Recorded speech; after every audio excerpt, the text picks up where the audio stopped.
Hi friends, good evening to all. Last క్లాస్లో మనము బడ్జెట్కు సంబంధించినటువంటి అంశాల గురించి డిస్కస్ చేయడం జరిగింది. Geography class and polity class దాదాపు వారం రోజుల నుంచి కూడా కంటిన్యూ చేయలేకపోతున్నాం. మరి ఈరోజు భారత భూగోళ శాస్త్రంలో టాపిక్ అయినటువంటి ద్వీపకల్ప పీఠభూమి ద్వీపకల్ప పీఠభూమి అనే అంశం గురించి అధ్యయనం చేయబోతున్నాం.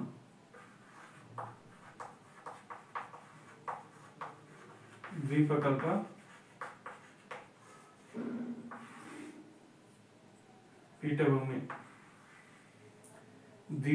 పీఠభూమి మరో విధంగా చెప్పాలంటే పెనిన్సులర్ ఇండియా ద్వీపకల్ప భారతదేశము ద్వీపకల్ప పీఠభూమి. మరి ఈ రెండింటి మధ్య చిన్న తేడాను మనం గమనించినట్లయితే కర్కట రేఖకు దక్షిణాన ఉన్నటువంటి భాగాన్ని అంటే ద్వీపకల్పం అంటే ఏంటిదంటే ఏదైనా ఒక భూభాగానికి మూడు వైపులా నీరు అనేది ఆవరించబడినట్లయితే a landmass three side surrounded by a water, it's called peninsula. అంటే ఇక్కడ ద్వీపకల్ప పీఠభూమి అంటున్నాం కాబట్టి మూడు వైపుల నీరు చేత ఆవరించబడిన భాగాన్ని ద్వీపకల్పం అంటారు. మరి ఈ ద్వీపకల్ప పీఠభూమి అనేది సాధారణంగా భారతదేశం మధ్య గుండా 23.5 డిగ్రీల తూర్పు రేఖాంశం 23.5 డిగ్రీల ఉత్తర అక్షాంశం అనేది భారతదేశానికి రెండు సమాన భాగాలుగా విభజిస్తుంది. జనరల్లీ 22.5 డిగ్రీల ఉత్తర అక్షాంశానికి దక్షిణంగా ఉన్నటువంటి భాగాన్ని ఏమంటామంటే ద్వీపకల్ప పీఠభూమి అంటాము.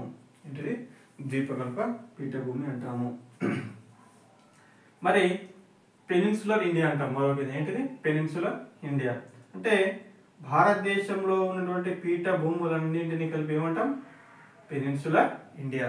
ఇందులో మాల్వా, మార్వార్, బుందేల్ఖండ్, బాగేల్ఖండ్, ఛోటా నాగ్పూర్ ప్లాటు అంటే ఉత్తర భాగాలు, హజారీబాగ్ ప్లాటు అవన్నీ కూడా ద్వీపకల్ప భారతదేశం యొక్క భాగంలో వస్తుంది. మరి ఈరోజు ద్వీపకల్ప పీఠభూమితో పాటు ద్వీపకల్ప భారతదేశంలో ఉన్నటువంటి నైసర్గిక స్వరూపాలను అధ్యయనం చేసే ప్రయత్నం చేద్దాం. మరి చివరి క్లాస్లో మనము క్లాస్ స్టార్ట్ చేసినప్పుడు ఈ పాఠ్యాంశానికి సంబంధించిన టాపిక్స్ స్టార్ట్ చేసినప్పుడు భారతదేశం నైసర్గిక స్వరూపంలో భాగంగా భారతదేశాన్ని ముఖ్యంగా 6 భాగాలుగా విభజించవచ్చు. 6 నైసర్గిక స్వరూపాలుగా విభజించవచ్చని మనం నేర్చుకున్నాం. 6 నైసర్గిక స్వరూపాలుగా భారతదేశాన్ని విభజించవచ్చు అనే అంశంతో పాఠ్యాంశాన్ని మనం ప్రారంభించడం జరిగింది. మరి అందులో భాగంగా నైసర్గిక స్వరూపం పాఠ్యాంశంలో భాగంగా భారతదేశాన్ని 6 ప్రధాన భౌగోళిక స్వరూపాలుగా విభజించడం జరిగింది. ఒకటి హిమాలయ పర్వతాలు అని, రెండవది ఉత్తర భారతదేశ మైదానాలు అని, మూడవది ద్వీపకల్ప పీఠభూమి ద్వీపకల్ప భారతదేశం అని, అదేవిధంగా 4వది తీర మైదానాలు అని, 5వది దీవులని, అందులో అండమాన్ నికోబార్ దీవులు, లక్షద్వీపులు, అదేవిధంగా చివరిగా 6వ భాగంగా ఎడారుల గురించి అధ్యయనం చేయడం జరిగింది. రాజస్థాన్లో ఎడారులు అనే అంశం గురించి అధ్యయనం చేయడం జరిగింది. ముఖ్యంగా భారతదేశాన్ని 6 భౌగోళిక స్వరూపాలుగా విభజించవచ్చు.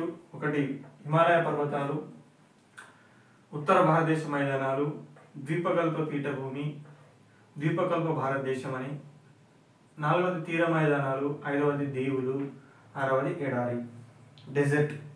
మరి ఇప్పటివరకు మనం క్లాస్లో హిమాలయ పర్వతాల యొక్క ఉత్పత్తి, హిమాలయ పర్వతాలు ఉన్నటువంటి శ్రేణులు, మరి అక్కడ ఉన్నటువంటి లాస్ అంటే పాసెస్ కనుమలు, అదేవిధంగా తర్వాత ఉత్తర భారతదేశ మైదానాలు, అందులో సింధు నది మైదానము, గంగా నది మైదానము, బ్రహ్మపుత్ర నది మైదానము, మరి గంగా నదిని ఎగువ గంగా మైదానము, మధ్య గంగా మైదానము, దిగువ గంగా మైదానాలుగా, ఇలా అదేవిధంగా మైదానాలు మరొక రకమైనటువంటి బాబర్, టెరై, భంగర్, ఖాదర్, ఇలా అనేక రకాలుగా భారతదేశం యొక్క భౌగోళిక స్వరూపాన్ని చదివే ప్రయత్నం చేశాం ఫ్రెండ్స్. మరి ఈరోజు మూడవ భౌగోళిక స్వరూపమైనటువంటి ద్వీపకల్ప పీఠభూమి లేదా ద్వీపకల్ప భారతదేశానికి సంబంధించిన స్థలాకృతి, టోపోగ్రఫీ, భౌగోళిక స్వరూపాన్ని, ఫిజికల్ స్ట్రక్చర్ను అధ్యయనం చేసే ప్రయత్నం చేద్దాం. మరి ఈ ద్వీపకల్ప భారతదేశంలో ముఖ్యంగా పీఠభూములు అనేది ఎక్కువ భాగంలో విస్తరించి ఉంది. ఇది పీఠభూములు.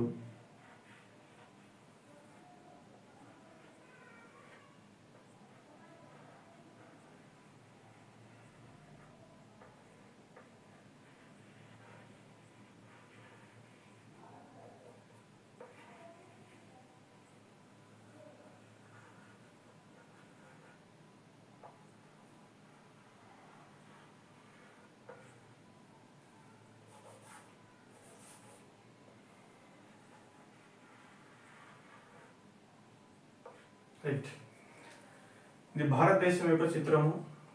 ఈ చిత్రం ఆధారంగా భారతదేశంలో ఉన్నటువంటి పీఠభూముల గురించి అధ్యయనం చేసే ప్రయత్నం చేద్దాం ఫ్రెండ్స్. ఇక్కడ రాజస్థాన్లో అరావళి పర్వతాల గురించి అధ్యయనం చేస్తాం. ఏంటిది అరావళి పర్వతాలు.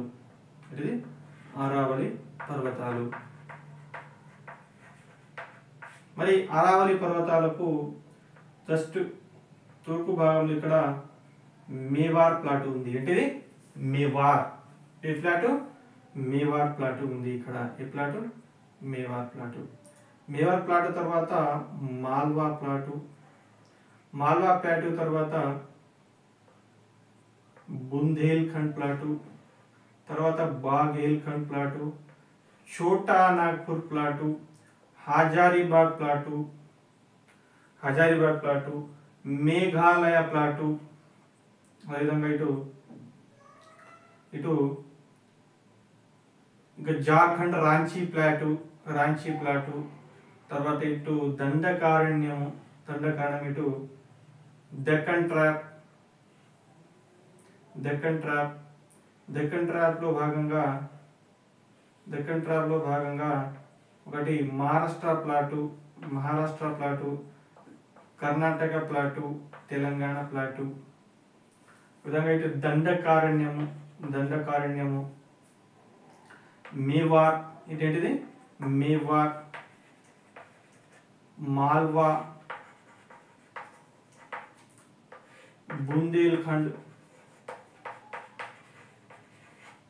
తర్వాత బాఘేల్ఖండ్,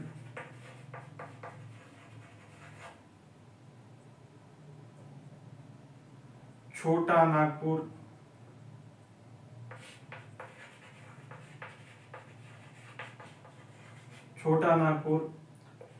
హజారీబాగ్,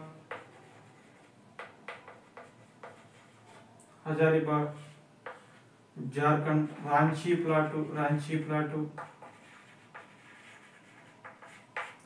విధంగా దండకారణ్యం,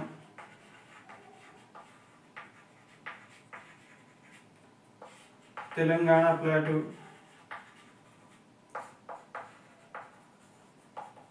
కర్ణాటక ప్లాటు, మహారాష్ట్ర ప్లాటు. ఇలా భారతదేశాన్ని అనేక రకాల పీఠభూములుగా ద్వీపకల్ప భారతదేశాన్ని అధ్యయనం చేస్తాం. మరి ఈ ద్వీపకల్ప పీఠభూమి యొక్క ఆకారాన్ని మనం అధ్యయనం చేసినట్లయితే ఫ్రెండ్స్, జస్ట్ ట్రయాంగిల్ షేప్ లో వస్తుంది. ఇలా ఏ షేప్ లో వస్తుంది, ఏ ఆకారంలో వస్తుంది? జనరల్లీ ట్రయాంగిల్ షేప్ లో కనిపిస్తుంది ద్వీపకల్ప పీఠభూమి లేదా పెనిన్సులర్ ఇండియా. మరి ఇందులో ఉన్నటువంటి ద్వీపకల్ప పీఠభూమి యొక్క లక్షణాలను విశేషాలను తెలుసుకునే ప్రయత్నం చేసినట్లయితే ఈ ద్వీపకల్ప పీఠభూమి ఇది దాదాపుగా ఆర్కియన్ అదేవిధంగా నీస్ సిస్ట్ శిలలతో ఏర్పడింది. ఇది ఆర్కియన్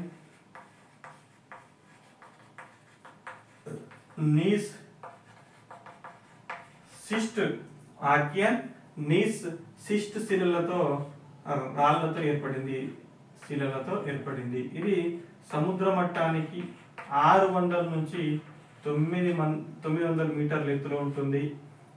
ఈ ద్వీపకల్ప పీఠభూమి అనేది తూర్పు వైపు వాలి ఉంటుంది. అదేవిధంగా ఈ ద్వీపకల్ప పీఠభూమిలో ముఖ్యంగా డెక్కన్ ట్రాప్ గురించి తెలుసుకుంటాం. మరి ఈ ద్వీపకల్ప పీఠభూమిలో ముఖ్యంగా ఆర్కియన్ నీస్ సిస్ట్ శిలలు అదేవిధంగా గ్రానైట్ శిలలు కూడా చూస్తూ ఉంటాం. ఇక్కడ ఈ ద్వీపకల్ప పీఠభూమి యొక్క ఎత్తు అనేది 600 నుంచి 900 మీటర్ల ఎత్తులో ఉంటుంది. అదేవిధంగా ఇది తూర్పు వైపు వాలి ఉంటుంది, స్లోప్ ఉంటుంది. అందువలన గోదావరి, కృష్ణ, కావేరి, వైగై, మహానది, దామోదర్ నది ఇలా అనేక రకాల నదులు కూడా ద్వీపకల్ప పీఠభూమి నుంచి తూర్పు వైపుకు ప్రవహించి బే ఆఫ్ బెంగాల్లో నదిని విడుదల చేస్తూ ఉంటాయి. అదేవిధంగా ఇందులో ముఖ్యాంశం గురించి డెక్కన్ ట్రాప్ గురించి కూడా ఈ ద్వీపకల్ప పీఠభూమిలో భాగంగా అధ్యయనం చేయడం జరుగుతుంది. మరి ద్వీపకల్ప పీఠభూమి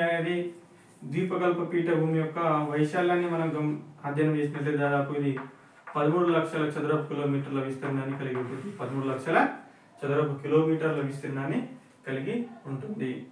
మరి ఇందులో ఒక్కొక్క పీఠభూమి గురించి అధ్యయనం చేసే ప్రయత్నం చేద్దాం ఫ్రెండ్స్.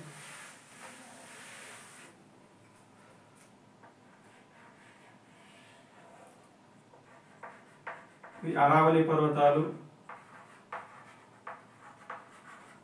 పర్వతాలకు జస్ట్ తూర్పు వైపున ఇక్కడ మేవార్ ప్లాట్ ఉంది. ఇక్కడ ఏంటిది మేవార్ ప్లాట్. ఏ ప్లాట్ ఇది మేవార్. దీనికి ఇక్కడ దక్షిణ మాల్వా ప్లాట్.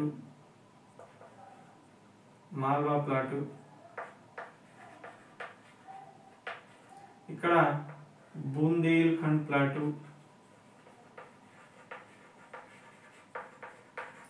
ఇటువైపున బాగేల్ ఖండ్. ఈ 4 ప్లాట్ గురించి 4 పీఠభూముల గురించి ఈరోజు మనం అధ్యయనం చేసే ప్రయత్నం చేద్దాం ఫ్రెండ్స్. మరి ఈ మేవార్ ప్లాటు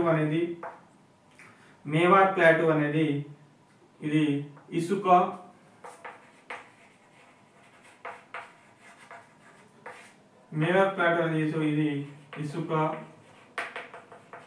సున్నపురాయి సెల్స్ వంటి వాటితో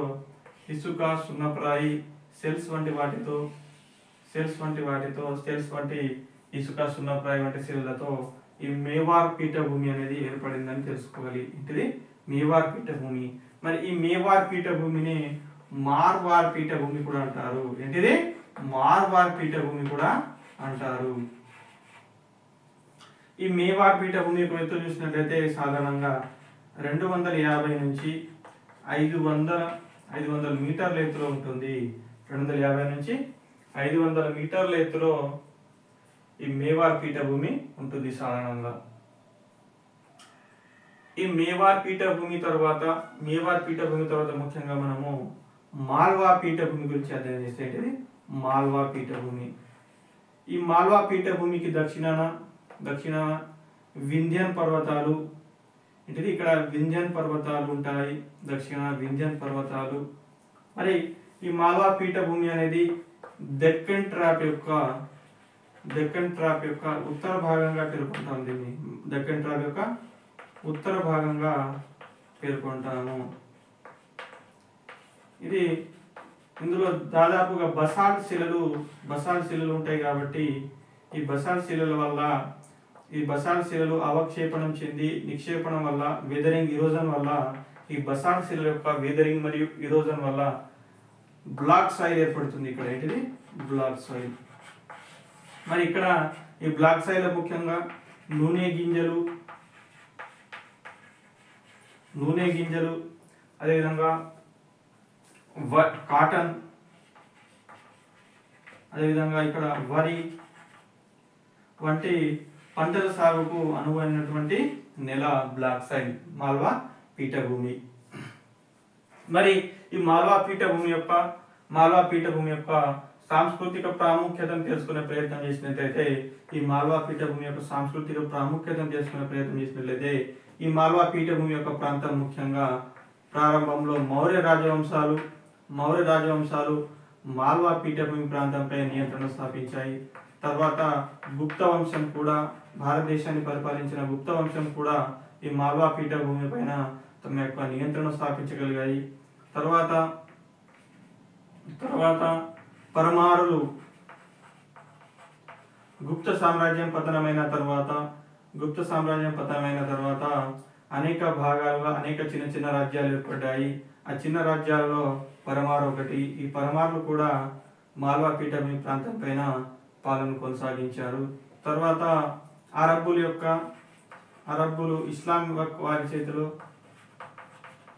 తర్వాత ఇక్కడ బ్రిటిష్ వారు కూడా ఈ మాల్వా పీఠభూమి ప్రాంతం పైన నియంత్రణను కొనసాగించారు. ఈ మాల్వా పీఠభూమి అనేది చాలా స్ట్రాటజిక్ పరంగా జియోగ్రఫికల్లీ భౌగోళిక పరంగా వ్యూహాత్మక పరంగా చాలా ఇంపార్టెంట్ ప్లేస్ ఇది. ఇక్కడ నుంచి అన్ని రకాల ఉత్తర భారతదేశం పైన మెరుగైన నియంత్రణ స్థాపించడానికి ఇక్కడ ఆర్మీ బేస్ అనేది ఏర్పాటు చేయడానికి బ్రిటిష్ వారు ముఖ్యంగా ఈ ప్రాంతాన్ని ఎంచుకున్నారు. సాంస్కృతిక పరంగా, ఇటు భౌగోళిక పరంగా, ఇటు ఆర్థిక పరంగా కూడా ఈ మాల్వా పీఠభూమి అనేది చాలా విలువైనది. మరి ఈ మాల్వా పీఠభూమి యొక్క ఎత్తును మనం అధ్యయనం చేసినట్లయితే ఈ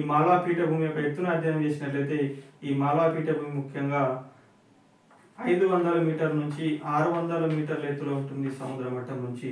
ఇక్కడ 500 మీటర్ల నుంచి 600 మీటర్ల ఎత్తులో ఈ మాల్వా పీఠభూమి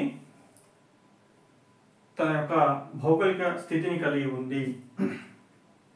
మరి మాల్వా పీఠభూమి తర్వాత అధ్యయనం చేసే పీఠభూమి బుందేల్ఖండ్ పీఠభూమి. ఇది బుందేల్ఖండ్ పీఠభూమి.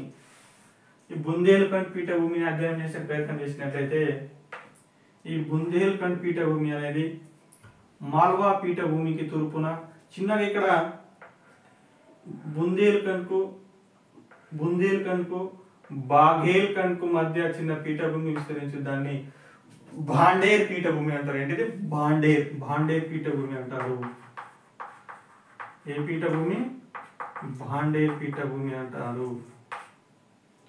మరి ఈ బుందేల్ఖండ్ పీఠభూమి అనేది ముఖ్యంగా 300 మీటర్ల నుంచి 600 మీటర్ల ఎత్తులో ఉంది. ఎన్ని మీటర్లు? సముద్ర మట్టం నుంచి 300 నుంచి 600 మీటర్ల ఎత్తులో ఉంది. ఈ బుందేల్ఖండ్ పీఠభూమి అనేది ముఖ్యంగా యూపీలోని 5 జిల్లాలు, మధ్యప్రదేశ్లోని 4 జిల్లాల్లో విస్తరించి ఉంది. అంటే ఓవరాల్గా యూపీ మరియు మధ్యప్రదేశ్లో విస్తరించి ఉంది బుందేల్ఖండ్ పీఠభూమి. ఈ బుందేల్ఖండ్ పీఠభూమి నుంచి బేత్వా, కేన్, దసన్ వంటి నదులు,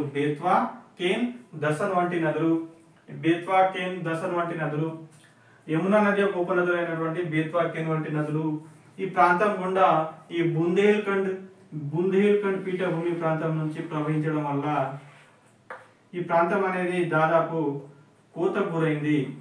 సాయిల్ ఇరోజన్ జరిగింది. ఇక్కడ కోతకు గురవడం వల్ల ఈ ప్రాంతం దాదాపుగా సాగుకు అనుకూలమైనది లేని ప్రాంతంగా ఏర్పడింది. సాగుకు అనుకూలమైన లేని ప్రాంతంగా ఏర్పడింది. ఇక్కడ అగ్రికల్చర్ అనేది చేయడానికి దాదాపుగా సాధ్యం కాదు. ఇక్కడ సాయిల్ అనేది దాదాపుగా కోతకు గురైంది, సాయిల్ ఇరోజన్కు గురైంది. ఈ బేత్వా, కేన్, దసన్ వంటి నదులు ఈ పీఠభూమి ప్రాంతం గుండా ప్రవహించడం వల్ల కోతకు గురైంది. కాబట్టి ఇక్కడ సాగుకు అనుకూలమైనటువంటి ప్రాంతం లేదు. కావున ఈ ప్రాంతంలో అగ్రికల్చర్ డెవలప్మెంట్ లేదు. అందుచేత ఈ ప్రాంతంలో పేదరికం, నిరుద్యోగం, ఆకలి వంటి సమస్యలను ఈ బుందేల్ఖండ్ పీఠభూమి ప్రాంతం ఎదుర్కొంటుంది. మరి ఈ బుందేల్ఖండ్ పీఠభూమి ప్రాంతం యొక్క శిలలను అధ్యయనం చేసే ప్రయత్నం చేసినట్లయితే ఈ బుందేల్ఖండ్ పీఠభూమి అనేది గ్రానైట్ శిలలతో ఏర్పడింది. ఏ శిలలు? బుందేల్ఖండ్ పీఠభూమి గ్రానైట్ శిలలతో ఏర్పడింది. మాల్వా పీఠభూమి బసాల్ట్ శిలలతో ఎక్కువగా, బుందేల్ఖండ్ గ్రానైట్ తోటి, మేవార్, మార్వార్ ఇసుక, సున్నప్రాయ్, సెల్స్ వంటి శిలలతో ఏర్పడింది.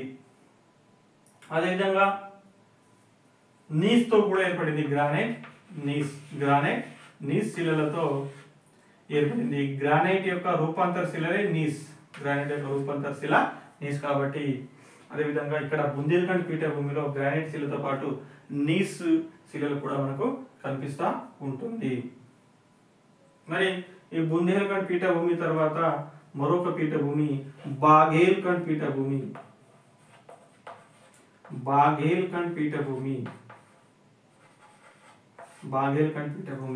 ఈ బాఘేల్ఖండ్ పీఠభూమి అనేది 150 మీటర్ల నుంచి 1200 మీటర్ల ఎత్తులో ఉంది. 150 నుంచి 1200 మీటర్ల ఎత్తులో ఉంది. ఇది ఇసుకరాయి, సున్నపురాయి ప్రాంతంతో పాటు గ్రానైట్ శిలలతో కూడా ఇది విస్తరించింది. ఏంటిది? గ్రానైట్, ఇసుక, సున్నపురాయితో పాటు గ్రానైట్, ఇసుకరాయి, సున్నపురాయి, అదేవిధంగా ఈ మూడు శిలలతో, ఇసుకరాయితోను, సున్నపురాయితోను, గ్రానైట్ శిలలతో విస్తరించి ఉన్నటువంటి పీఠభూమి బాఘేల్ఖండ్ పీఠభూమి. ఈ బాఘేల్ఖండ్ పీఠభూమి అనేది 150 మీటర్ల నుంచి 1200 మీటర్ల ఎత్తులో తన యొక్క భౌగోళిక స్థితిని కలిగి ఉంది.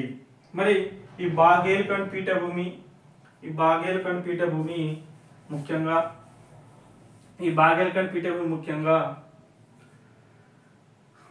సోన్ నదికి, ఇది బాఘేల్ఖండ్ పీఠభూమి ఉంటే ఇక్కడ నుంచి సోన్ నది ప్రవహిస్తుంది. ఇటు నుంచి దక్షిణాన మాహీ నది ప్రవహిస్తుంది. ఇది మాహీ నది మరియు సోన్ నది అంటే మహానది. సోన్ నది మరియు మహానది.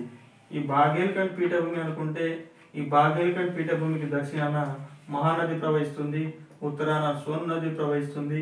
ఈ రెండు నదులకు వాటర్ డివైడర్ గా, జల విభాజకంగా పనిచేస్తుంది బాఘేల్ఖండ్ పీఠభూమి. మరి ఈ బాఘేల్ఖండ్ పీఠభూమి యొక్క స్థితిని అధ్యయనం చేసినట్లయితే కైమూర్ పర్వతాలకు మైకాల్ శ్రేణికి ఉత్తరంగా ఉండేది. ఏంటిది? మైకాల్ శ్రేణికి ఉత్తరంగా ఈ బాఘేల్ఖండ్ పీఠభూమి విస్తరించి ఉంది.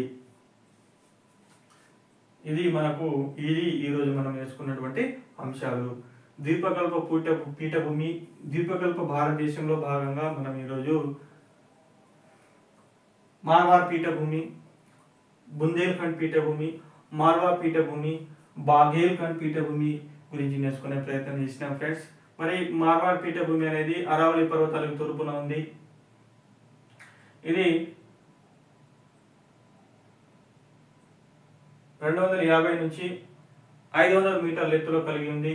ఇక్కడ సున్నపురాయి, ఇసుకరాయి, స్టేట్స్ వంటి శిలలతో ఈ మేవార్ పీఠభూమి ఏర్పడింది.